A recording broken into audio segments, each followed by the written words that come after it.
रात के अंधेरे में एक औरत जंगल से गुजर रही थी। तभी उसे चमकता हुआ एक मटका दिखाई दिया। अरे वाह, ये मटका कितना सुंदर है और कितना चमक रहा है। जरूर इसमें कोई खजाना होगा। इससे पहले कि कोई इसे ले जाए, मैं ही इसे ले लेती हूँ।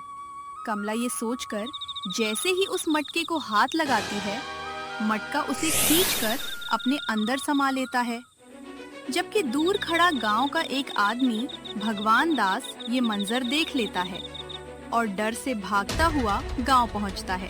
अरे अरे गांव वालों, वो मटका एक जादुई मटका है। तुम में से कोई भी उसे हाथ मत लगाना। वो लोगों को अपने अंदर खींचकर गायब कर लेता है।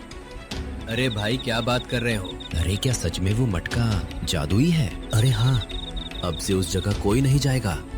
हमें अपनी जान बहुत प्यारी है। अब उस घटना के बाद उस जगह जाने पर रोक लगा दी जाती है।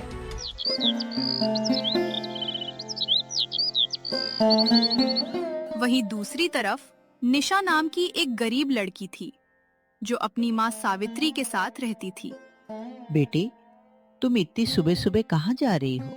माँ, मैं जंगल में लकड़ियाँ चुनने जा रही हूँ। घर में जलाने के लिए लकड़ियाँ भी कम बची हैं। वैसे भी तुम्हारी तबीयत ठीक नहीं है और वैद्य जी ने तुम्हें समय पर दवाई लेने और आराम करने के लिए कहा है। इसलिए मैं जल्दी काम निपटाकर वापस आ जाऊंगी। बेटी, तू मेरी इतनी चिंता क्यों करती है? दिन रात मेहनत करती रहती है। अब मेरी जिंदगी के दिन ही कितने बचे हैं। माँ, ऐसी बातें मत किया करो। तुम्हें कुछ नहीं होगा। तुम जल्द ही ठीक हो जाओगी। काश तेरी बात सच हो जाए बेटी। मैं नहीं चाहती कि मेरी वजह से तुझे इतनी परेशानी उठानी पड़े। परेशानी कैसी माँ? तुम्हारी सेवा करना मेरा फर्ज है। तुमने मुझे इतने प्यार से पाला है। अब तुम्हारी देखभाल करना मेरी जिम्मेदारी है। भगवान तुझे हमेशा खुश रखे बेटी। तेरे जैसी बेटी हर किसी को नहीं मिलती। बस माँ, तुम हिम्मत मत हारो। अभी तुम्हें बहुत जीना है। मेरी तरक्की देखनी है और मेरी खुशियाँ भी देखनी है। तेरी बातें सुनकर मेरे दिल को थोड़ा सुकून मिलता है।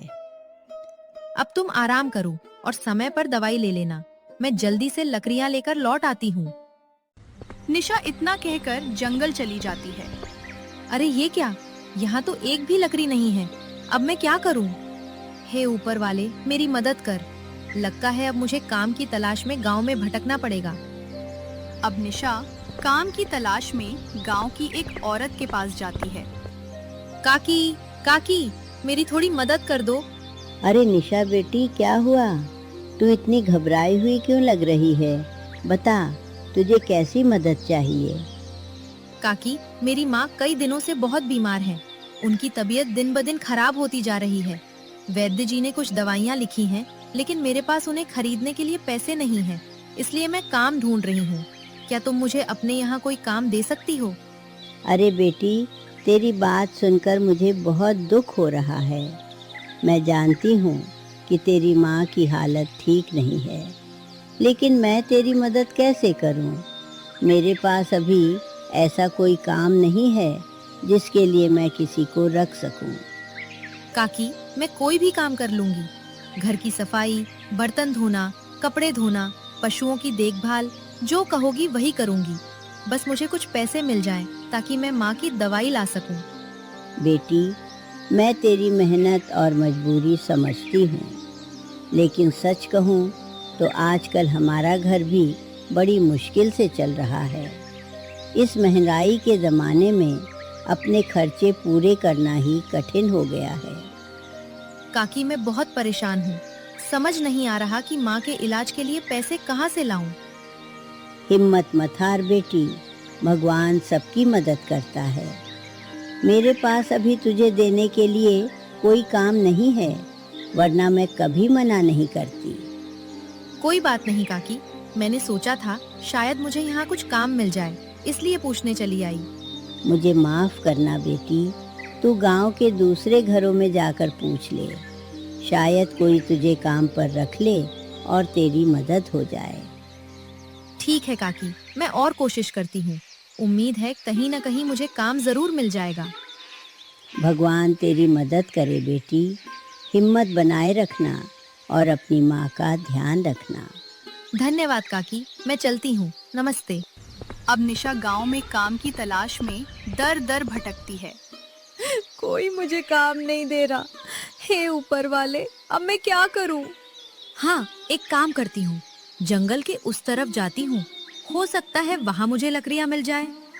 इतना कहकर निशा जंगल के दूसरी तरफ जाने लगती है। तभी उसे एक अजीब सी आवाज सुनाई देती। मुझे आजाद करो, मैं बहुत समय से कैद हूँ। मेरे पास आओ, डरो मत। यदि तुम मेरी मदद करोगी तो मैं तुम्हें वो सब दूंगा जिसकी तुमने कभी कल्पना भी नहीं की होगी। ये कैसी अजीब आवाज है? जंगल में इस सुनसान जगह पर कौन मुझे पुकार रहा है? कहीं ये मेरा भ्रम तो नहीं, या फिर यहाँ कोई रहस्य छिपा हुआ है? इतना सोचकर निशा घने जंगल की ओर बढ़ने लगती है। तभी भगवान दास उसे टोकता है। अरे निशा, उधर कहाँ जा रही है? जंगल के उस तरफ जाना मना है। तुझे पता नहीं वहाँ एक शापित मटका है। हाँ काका, मुझे पता है, लेकिन मेरी माँ बीमार है, मुझे जाने दो। क्योंकि आप लोगों में से तो कोई भी मेरी मदद नहीं कर रहा, इसलिए मैं जंगल के उस तरफ से लकड़ियाँ चुनने जा रही हूँ। निशा ये कहकर जंगल के अंदर चली जाती है। तभी उसे फिर से वही आवाज सुनाई देती है। मेरे पास आओ, मेरे पास आओ। निशा अब डरते हुए उस आवाज की दिशा में जाती है। तभी सामने उसे वही चमकता हुआ जादुई मटका दिखाई देता है। अरे, ये तो वही श्रापित मटका है जिसके बारे में पूरा गांव बात करता है। लेकिन इसमें से आवाज क्यों आ रही है? तुम मुझे आजाद कर दो, मुझे आजाद कर दो। इसका मतलब गांव वाले ठीक कह रहे थे। ये कोई आम मटका नहीं, बल्कि जादुई मटका है। इससे पहले कि ये मुझे मार दे, मुझे यहाँ से भागना होगा। निशा अब डर के मारे वापस भाग जाती है।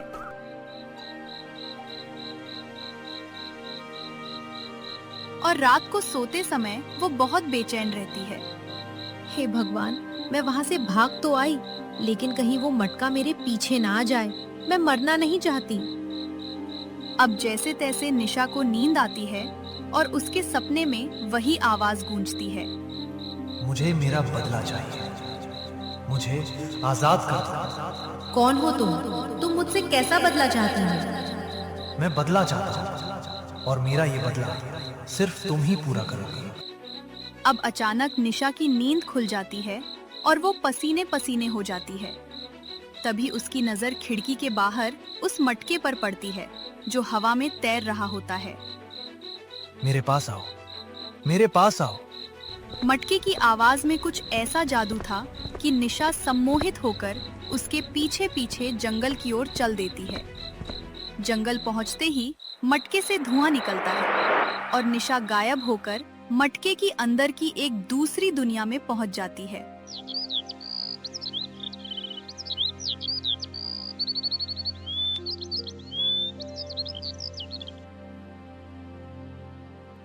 निशा, निशा, अरे निशा कहाँ चली गई? मुझे उसे ढूंढना होगा। अब बीमारी की हालत में सावित्री जैसे तैसी उसे ढूंढने निकलती है। अरे निशा की माँ, तुम यहाँ क्या कर रही हो? मेरी बेटी नहीं मिल रही, उसी को ढूंढ रही हूँ। वो तो उस जादुई मटके की तरफ गई थी। मैंने मना भी किया था, पर वो नहीं मानी। ये सुनकर सावित्री के पैरों तले जमीन खिसक जाती है। नहीं, उसे उस मटके के पास नहीं जाना चाहिए था। अगर वो मटका खुल गया तो अनर्थ हो जाएगा। तभी वहाँ एक साधु बाबा आते हैं।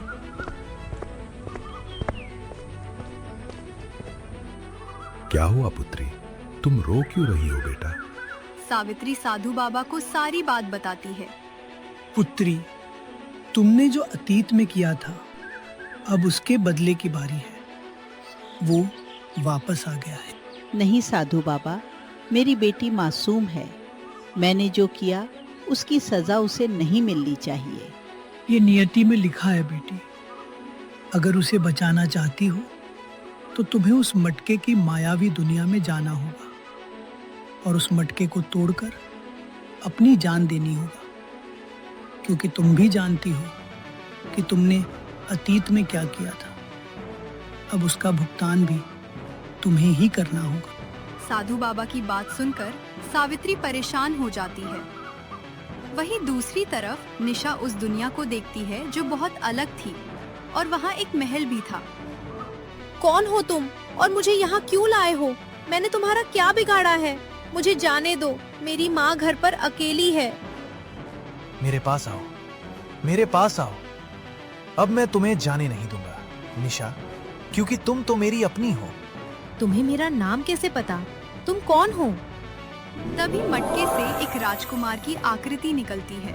मैं राजकुमार आर्यन हूँ। याद करो, तुम मेरी प्रेमिका हो। राजकुमार? प्रेमिका? ये सब क्या कह रहे हो तुम? तभी अचानक मटके से एक तेज रोशनी निकलती है और सावित्री की आंखों के सामने अतीत के दृश्य आने लगते हैं। नदी के किनारे राजकुमार आर्यन निशा का हाथ पकड़कर बैठा था। आओ निशा, मैं बहुत जल्द तुमसे विवाह कर लूंगा और देखना, मेरे पिताजी तुम्हें बहुत पसंद करेंगे। मुझे भी यकीन है कि ऐसा ही होगा। तभी पेड़ के पीछे से सावित्री ये सब देख लेती है और वो क्रोध में जल उठती है। ये तो राजा प्रताप का पुत्र है। राजा प्रताप को मैं कभी माफ नहीं करूंगी। उसने मुझे ठुकराया क्योंकि मैं गरीब थी। अब उसका पुत्र मेरी बेटी का इस्तेमाल कर रहा है। मैं ऐसा नहीं होने दूंगी। सावित्री ये सोचकर उनके सामने आ जाती है। ये सब क्या है निशा? तुम यहाँ इस राजकुमार के साथ क्या कर रही हो? माँ, अच्छा हुआ तुम आ गई। मैं तुम्हें राजकुमार आर्यन से मिलवाना चाहती थी। देखो माँ, ये मुझसे बहुत प्रेम करते हैं और मुझसे विवाह करना चाहते हैं। निशा, ये प्रेम नहीं है, ये सिर्फ एक बहाना है। ये तुम्हें धोखा दे रहा है। सालों पहले इसके पिता ने भी मेरे साथ यही छल किया था। अब ये भी तुम्हारे साथ वही दोहराने वाला है। नहीं नहीं, ये झूठ है निशा। मुझे नहीं पता कि अतीत में क्या हुआ था, लेकिन मैं तुमसे सच्चा प्रेम करता हूँ। नहीं, ये कोई प्रेम नहीं है। तुम्हारे पिता ने मुझे धोखा दिया था और उस अपमान की आग आज भी मेरे अंदर जल रही है। तुम मेरी बेटी का पीछा छोड़ दो, वरना अच्छा नहीं होगा। आप कुछ भी कर लीजिए, लेकिन मैं निशा का साथ कभी नहीं छोड़ूंगा। ठीक है, तुम ऐसे नहीं मानोगी। अब सावित्री चुपचाप वहाँ से सीधे तांत्रिक के पास जाती है और उसे सारी बात बताती है। तो तुम राजा प्रताप से अपना बदला लेना चाहती हो? ठीक है, ये लो जादुई भस्म। इसे अपनी बेटी पर डाल देना, जिससे उसकी याददाश्त चली जाएगी। और रही बात उस राजकुमार की, तो इस अभिमंत्रित जल को उस पर छिड़क कर उसे इस मटके में कैद कर देना। इससे तुम्हारा बदला भी पूरा हो जाएगा और तुम्हारी बेटी का पीछा भी छूट जाएगा। सावित्री भस्म और जल लेकर वापस उन दोनों के पास पहुंचती है। अब मेरा बदला पूरा होगा। माँ, ये तुम क्या कह रही हो? निशा के इतना कहते ही सावित्री अचानक वो भस्म उस पर डाल देती है, जिससे वो बेहोश हो जाती है। ये तुमने क्या किया? मैं तुम्हें जिंदा नहीं छोड़ूंगा। तुमने अपनी ही बेटी के साथ ऐसा क्यों किया? तुम मुझे क्या नुकसान पहुंचाओगे? अब मैं अपने अपमान का बदला तुमसे लूंगी। जैसे मैं धोखे में तड़पी हूँ, वैसे ही तुम्हारे पिता भी तड़पेंगे। इतना कहकर वो राजकुमार पर जल छिड़क देती है और उसे मटके में कैद कर देती है। अतीत का दृश्य देखने के बाद निशा फूट फूट कर रोती है। मुझे सब याद आ गया आर्यन, मुझे क्षमा कर दीजिए। मेरी माँ के प्रतिशोध ने हमारी दुनिया उजाड़ दी, लेकिन आपने गांव के लोगों को मटके में क्यों खींचा? सबको नहीं, सिर्फ कमला को, क्योंकि वो एक लालची औरत थी और मैं ये चाहता था कि यहाँ तुम्हारे अलावा कोई ना आए। अच्छा, लेकिन अब आप यहाँ से कैसे आजाद होंगे? निशा, मैं यहाँ से तभी आजाद हो सकता हूँ जब इस मटके को कोई तोड़कर अपने प्राण का बलिदान देगा। तभी मटके की मायावी दुनिया में सावित्री प्रवेश करती है और बदहवास रोती हुई उसके पास आती है। मेरी बच्ची, मुझे माफ कर दे। प्रतिशोध की आग में अंधी होकर मैंने तेरा सुख, चैन सब छीन लिया। मैंने एक निर्दोष राजकुमार को सजा दी और अपनी ही बेटी की याददाश्त छीन ली। मैं गुनहगार हूँ। माँ, आपने जो किया वो गलत था। राजा प्रताप ने आपको धोखा दिया, लेकिन राजकुमार आर्यन ने मुझसे सच्चा प्रेम किया था। आपकी नफरत ने एक बेगुनाह को सालों तक इस मटके में कैद रखा। नहीं, अब और नहीं। मैंने जो गुनाह किया था उसका पश्चाताप अब मैं ही करूंगी। राजकुमार, मैं अपनी जान का बलिदान देकर आपको आज़ाद करती हूँ। इतना कहकर सावित्री जैसे ही उस मटके को तोड़ने के लिए आगे बढ़ती है, वैसे ही निशा अचानक उस मटके को तोड़ देती है और तड़पते हुए गिर जाती है। निशा, ये तुमने क्या किया निशा? बेटी, तुमने ऐसा क्यों किया? मर जाने देती मुझे।